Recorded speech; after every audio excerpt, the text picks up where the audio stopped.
ఇవాళ తెల్లవారుజామునే చాలా మంది బతుకులు తెల్లారిపోయాయి. మార్కాపురం సమీపంలో జరిగిన బస్సు ప్రమాదంతో చాలా కుటుంబాల్లో తీరని శోకాన్ని మిగిల్చింది. ఆ ఘటన ఈ మృత్యు ఘోషలో ఒక తల్లి చూపిన సాటి లేని త్యాగం అందరినీ కన్నీటి పెట్టిస్తోంది. మంటల్లో చిక్కుకున్న తన బిడ్డను కాపాడుకునేందుకు తన ప్రాణాలనే పణంగా పెట్టిందో కన్నతల్లి. కనిగిరి మండలం మందాడివారిపల్లికి చెందిన రమాదేవి తన కుమారుడు మనోహర్తో కలిసి ఆ బస్సులో ప్రయాణం చేస్తోంది. తెల్లవారుజామున బస్సు టిప్పర్ను ఢీకొని నిమిషాల వ్యవధిలోనే అగ్ని ప్రమాదం సంభవించిన విషయం మనందరికీ తెలుసు. అయితే ఒక్కసారిగా మంటలు ఆ బస్సునంతా కూడా చుట్టుముట్టేశాయి. బస్సు ముందు భాగం నుండి మంటలు వేగంగా వ్యాపిస్తుండడాన్ని గమనించిన రమాదేవి మంటల దాటికి బస్సులో ఊపిరాడక బయటకు వచ్చే దారి కనిపించక ఆందోళన కూడా ఉంది. అయితే అలాంటి పరిస్థితుల్లో కూడా తన కొడుకు ప్రాణమని ముఖ్యం అని భావించిన ఆమె చాకచక్యంగా వ్యవహరించింది. మంటలను తనను చుట్టుముడుతున్నా సరే లెక్క చేయకుండా తన కుమారుడు మనోహర్ని బస్సు కిటికీలోంచి లేకపోతే తనకు అప్పుడు ఆ క్షణంలో తోచిన బయటకు విసిరేయాలి అని చెప్పి గట్టిగా బయటకు ఆ అబ్బాయినైతే విసిరేసింది.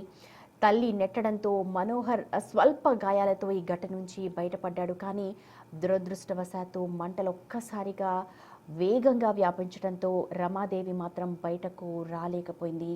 కళ్ళ ఎదుటే కన్న తల్లి చిక్కుకొని ఉంటే అమ్మ అమ్మ అంటూ అరుస్తూ సజీవ దహనమైపోయిన ఆ తల్లిని చూసి మనోహర్ గుండె పగిలేలా విలపించాడు. త్యాగమూర్తి అయిన ఆ తల్లి ప్రాణాలు కోల్పోవడం ప్రస్తుతం ఆ గ్రామంలో పెను విషాదాన్ని నింపుతోంది. నేను మా అమ్మ ఇక్కడ మార్నింగ్ 5:30కేమో మార్కాపురం దగ్గర యాక్సిడెంట్ అయింది. టిప్పర్ని గుద్దాడు బస్సు డ్రైవరే. బస్సే గుద్దాడు అంటున్నారు. నాకు తెలీదు, నిద్రపోతున్నా మా అమ్మ వాళ్ళు. ఇంకా ఎమ్మటే సౌండ్ వచ్చింది దామని, ఎమ్మటే ఫైర్ వచ్చేసింది. మా అమ్మని తీసుకుని వచ్చేసా ఎమర్జెన్సీ ఎగ్జిట్ దాకా. నేను దిగి తీసుకుందాం అనుకున్నా, ఎవరు మా అమ్మని వెనక్కి నెట్టేసి వాళ్ళు దూకారు. మా అమ్మ లోపలే చనిపోయింది. ఎమర్జెన్సీ ఎగ్జిట్ నుంచి తప్పించి అక్కడి నుంచి రాలే, ఎమర్జెన్సీ ఎగ్జిట్ నుంచే దూకాం. ఆగిపోతూనే వచ్చిందన్న. అడిగాము, ఏం కాలేదు అన్నాడు.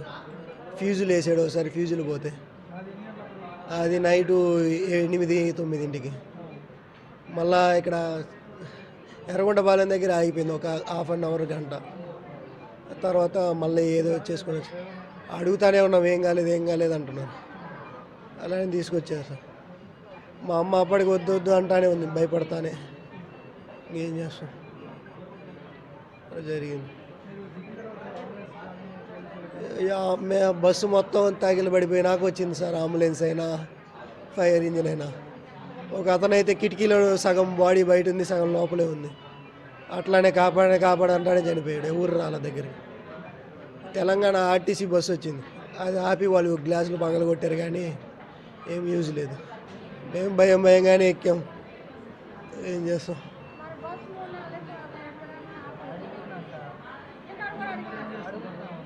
డిగ్రీ చదువుతున్నా. అక్కడ మా అమ్మ మా నాన్న ఉంటారు, లేబర్ పనికి వెళ్ళారు. వాళ్ళని చూద్దామని వెళ్ళా. రేపు పండగ కదా, ఇంకా మా అమ్మని తీసుకొని వస్తున్నా. ఇలా జరిగింది యాక్సిడెంట్. కనిగిరి ప్రాపర్. అక్కడ బేల్దారి పని చేసుకోవడానికి అక్కడికి వెళ్తాం. మా నాన్న ఈరోజు వస్తా అన్నాడు, మేము నిన్న ఎక్కి బయలుదేరి వచ్చాం. ఇలా జరిగింది.